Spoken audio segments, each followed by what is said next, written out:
Good afternoon, guys. This is how to solve those problems we're working on today, sometimes called icebox problems, although whatever, they're just equilibrium problems. And yeah, so we're going to go back over the 2 or 3 that we did in class today, and then go over the couple that we did not get over in class because there's some other things in there that we need to talk about. So the first one we did in class was this one. We had H2 and I2 react to form 2HI, and the KEQ was 33. So the initial concentrations we knew, but we did not know the equilibrium concentrations. So we rewrite the equation. We got H2 plus I2 in equilibrium with 2HI, and we write first the initial concentrations, and we know the initial concentration is 0.0600 and 0.0600, and there's no HI at the beginning because it's not mentioned. So if it says that it's 0 or it's not mentioned, you can assume that it's 0.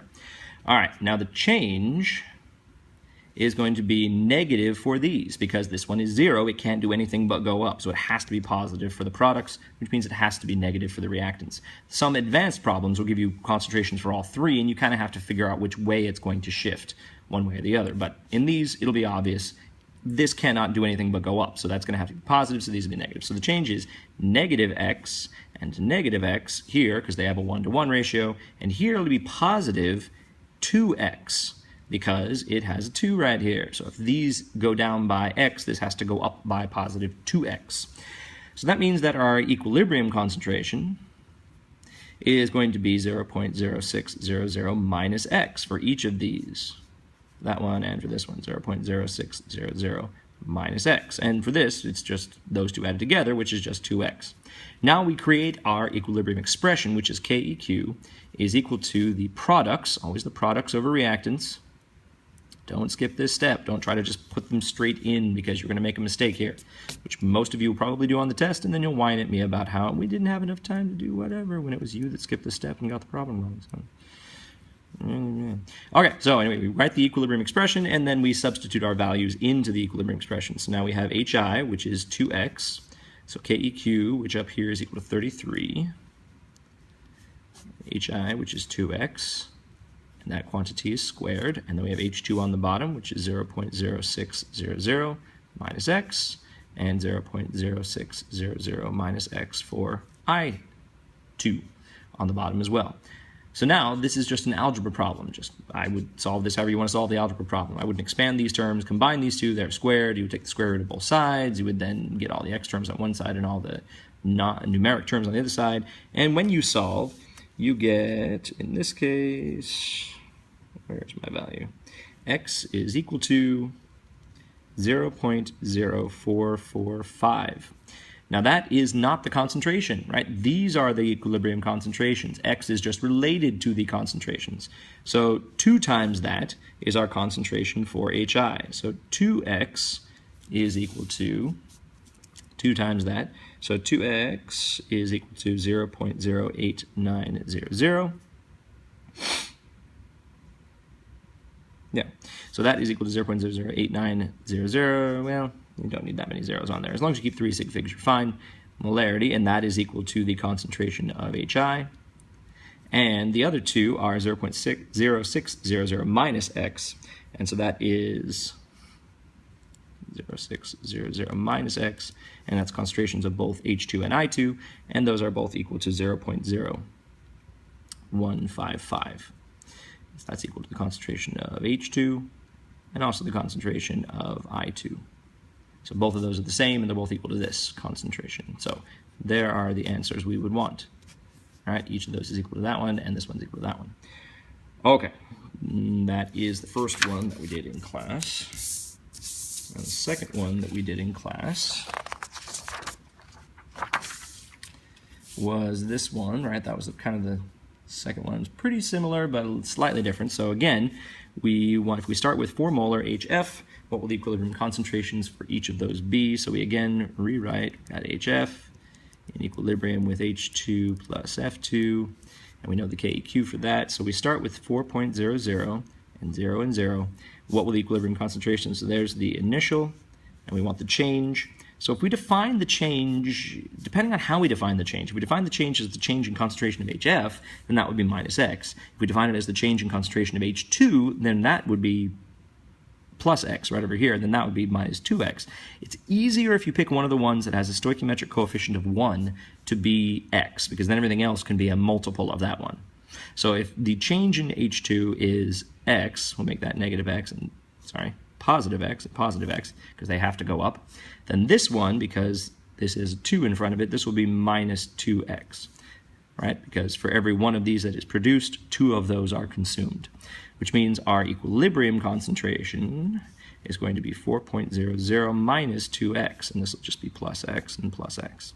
So again, our KEQ is equal to the products, which is H2, times the concentration of F2 over the reactants, which is HF, and because there's a 2, it's squared. And again, write the equilibrium concentration. You will skip that step on the test because you're like, I don't need to do it. I'm me. I don't make mistakes. But then you'll make a mistake and you'll get the problem wrong, and then you'll whine at me because you made a mistake. Guarantee some people are going to do that. So anyway, the x's go on top. We got KEQ is equal to x times x, and the 4.00 minus the 2x squared goes on the bottom. So again, solve for x. KEQ is equal to 8.70 times 10 to the negative 3. So when we solve for x, we get x in this case, take my notes. X in this case is equal to 0.314. And again, that relates to our values here, so we have to see what they are. So that is the concentration of H2. So that is equal to the concentration of H2 and the concentration of F2. But we need this to get the concentration of HF. So we got 4.00 minus 2 times 0.314 to get the concentration of HF. So when you crunch that together, that is 3.37 molar, and that equals the concentration of HF. We don't have to multiply it by 2. We don't have to square it, anything else. It's just the concentration. These will give you the equilibrium concentration straight. We don't have to do anything else to them. So there are the values that we would need on the test. All right, so number 3. Number 3. Oh, it was on the back. There's number 3. All right, so some groups got to this, some periods got to this, some did not. Doesn't matter. Everybody has it right now. So here we have a different type of problem, a different way of doing this problem, different thing we can solve for. So we got 2HCl reacts to form H2 plus Cl2, similar to the previous problem, but just with Cl now. So this time I start with 2 molar HCl at equilibrium. H2 and Cl2 are each 0.214 molar. What is the value of the KEQ this time? So I don't know the KEQ. I'm trying to solve for it. So we rewrite 2HCl is in equilibrium with H2 plus Cl2. And we have this time at the beginning, the initial concentration is 2.00 molar. And since they aren't mentioned, we can assume they are 0. The change we don't really know, but we do know the equilibrium concentration. So the equilibrium concentration is 0.214 molar for each of these, which means that the change had to have been positive 0.214 molar because they ended with this and they started from nothing. Right? Started from nothing, now they're here. 214 molar. And that also means that if this one changed by that amount, it also relates to how much this one changed. So if this one went up by 214, and that has a 1 in front of it, this must have gone down by 2 times 0.214. So that, like x and 2x here, right? This is a 1, so that's x. And then we got 2x right here. Okay. All right, so anyway, we have both of these right here, so we can just get the equilibrium concentration is 0.200 minus 2 times 0.214, and when we crunch all that together, that's on the next page, right?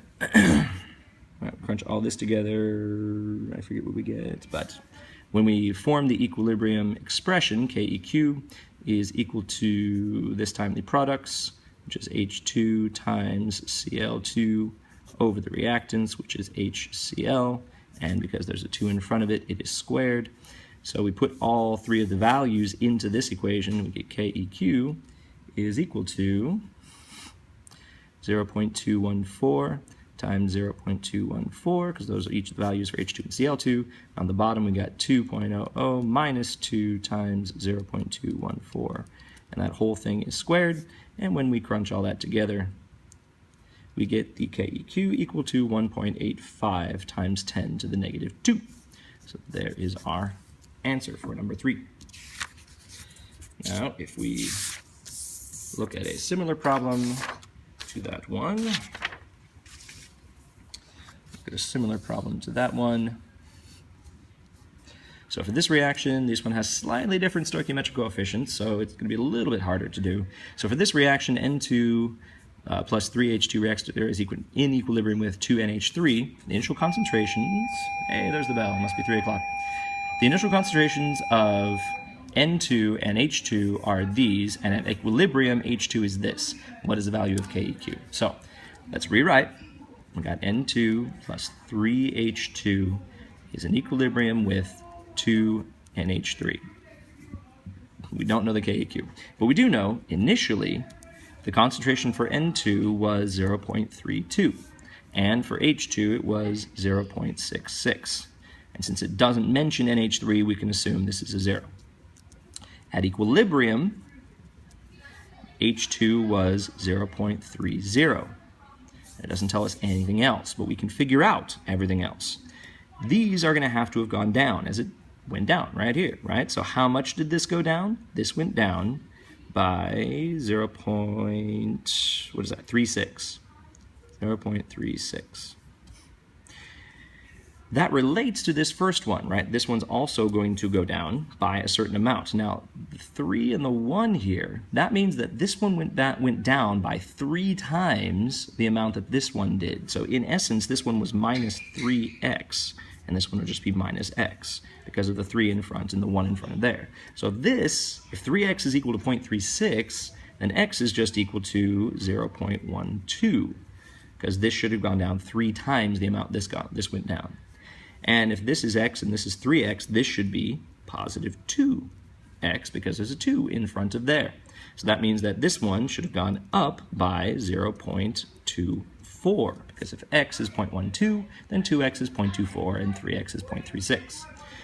So all of that from the difference between these two, just giving us one equilibrium concentration. So now we can subtract 0.32 minus 0.12 is equal to 0.20, and this one is just 0.24. So now we have the equilibrium concentrations. And so we construct our equilibrium expression. KEQ is equal to the products, and all three of them are gases, so we don't need to worry about it. The products, which is the concentration of NH3 squared, because there's a 2, over the reactants, concentration of N2, times the concentration of H2 cubed, because there's a 3 right there, so that one will be cubed, raised to the stoichiometric coefficient, and we substitute our values into there. So KEQ is equal to, and that one is 0.24 squared over N2, which is 0.20, times 0.30 cubed. And now we know everything here, we just got to crunch it together. So for this one, KEQ, when you crunch that together, is equal to 3.2. There's the answer that you would want. All right, those are pretty much the two types of problems that you would likely see on the test. Ones where I give you the initial concentrations and the KEQ, and you solve for the final concentrations, the equilibrium concentrations, and ones where I give you the initial concentration and the final concentration of at least one of them, and then you solve for the KEQ. So that's the two types of problems that you could possibly see on the test. So there's a few little complications that we can throw in there. Those are pretty much the only two types of problems, but there's a few things we can throw in there, and this is one of them. Now, so far, actually, here, let me show you this first. If you have a problem like this one, if we start with H2 at this concentration and F2 at this concentration, what are the equilibrium concentrations of each? And we're using this reaction up here. The H2 and the F2 reacts to form 2HF. And here's the K value for that, right? I think it's a different K value than, is that a different K value we use? Oh, we use the reverse of this reaction, so it's the same thing. Anyway, ignore this part right here. It's a different problem.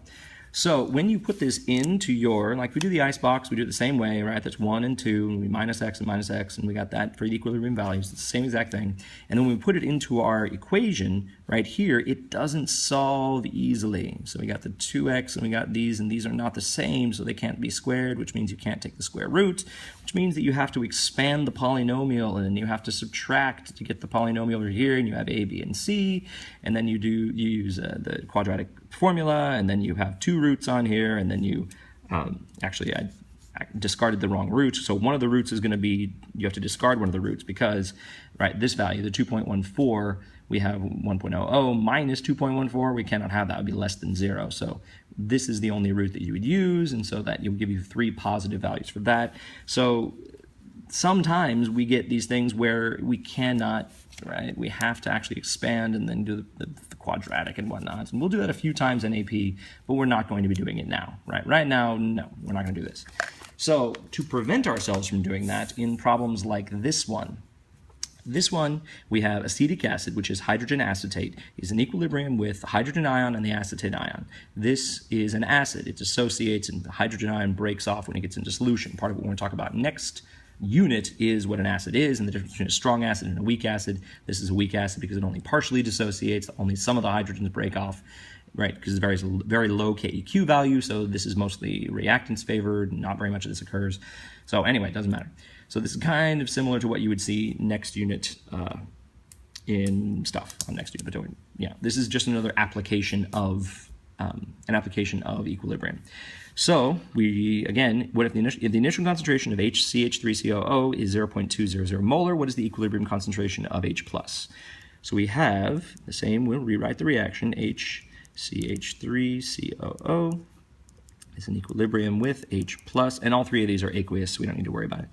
H plus CH3COO minus, and so we have 0.200, and we have, so for the initial, and we have 0 and 0 of that. The change, so this would be minus x and plus x and plus x, and since all of them just have 1s for the stoichiometric coefficients, we don't need to worry about any of that. And so the equilibrium value is going to be 0.200 minus x and plus x and plus x. Now writing the equilibrium expression, KEQ, is equal to the products, which is H plus times CH3COO minus over the concentration of HCH3COO, the reactants. So we substitute our values, our equilibrium values, into this expression, and we get the KEQ, here, let's do it down here. So the KEQ is equal to 1.76 times 10 to the negative 5, so we got 1.76 times 10 to the negative 5 equals, and we substitute our values in, so we got x times x over 0.200 minus x. Now this is going to cause a problem. This minus x down here is going to cause a problem because we're going to x squared on the top, and then we're going to have just a single term on the bottom, and when we multiply, we're going to have a quadratic thing. It's going to be messy and hard to blah, blah, blah, blah, blah. So what we can do is this. If this number right here is sufficiently small, that means that our value for x is probably going to be pretty small too. And if the value for x is sufficiently small, then 0.200 minus x is just going to be really close still to 0.200. Like if you take like 100,000 and you subtract like 5, that's really close to 100,000 still, right? Who knows where the last sig fig in this thing is? So sometimes when you take a really big number and you subtract a smaller number, a very small number from it, the answer is really close to that original number, meaning this 5 is kind of negligible and you don't really even need it. The answer to the right number of sig figs could still be the exact same number. So for this one, we say if x is sufficiently small, we don't even need to subtract it here. It is negligible in essence. We can kind of just leave it out. And that makes this problem way easier to do because now we don't even have an x term on the bottom. We just have these 2 x's on the top. Now, this x being negligible on the bottom doesn't mean that these 2 x's are negligible on the top. They still matter. We can't just get rid of all of them. Then the entire thing would be 0, right? If these are like, well, they're small, they're pretty close to 0, we'll just say that they're 0 because then everything would be equal to 0. X is not 0, but it's really, really small. Just compared to the 0.200, it is very, very small. So if we get rid of that x down there, we can then say, Okay, well, we don't really even need that x at the bottom, so we can just multiply both sides by 0.200 and take the square root, and we solve for x in that way. So you're going to have these two things multiplied by each other and equals x squared, and we'll take the square root of both sides. So x is equal to 1.876 times 10 to the negative 3 when you kind of ignore that x is there and just make this 0.200. Ignore that that's there. So this number is very, very small, and when you subtract this from 0.200, it doesn't really change it that much. In general, how much it can change it, it's a rule of thumb that you can change that number by less than 5%. If this number changes by less than 5%, then that x was considered negligible. So if you subtract this number from 0.200, you find that it only changes by like 2%, it's less than 2%. So yeah, so that is considered a good assumption that yes, it's negligible. So here is our concentration of, what was it even asking for? H plus. So X is the concentration of H plus. So that is the answer, concentration of H plus. I think this is actually the type of problem that is in your review. That's the second to last problem in your unit review. So that's how you would probably want to do it, assuming that X is negligible. So that's the only additional thing. It's the same everything else, the icebox and the putting it into the KEQ and whatnot. It's exactly the same. The only new thing I added in this type of problem is that this x is sufficiently small enough that it is in fact negligible, and that just makes this problem a whole lot easier to do.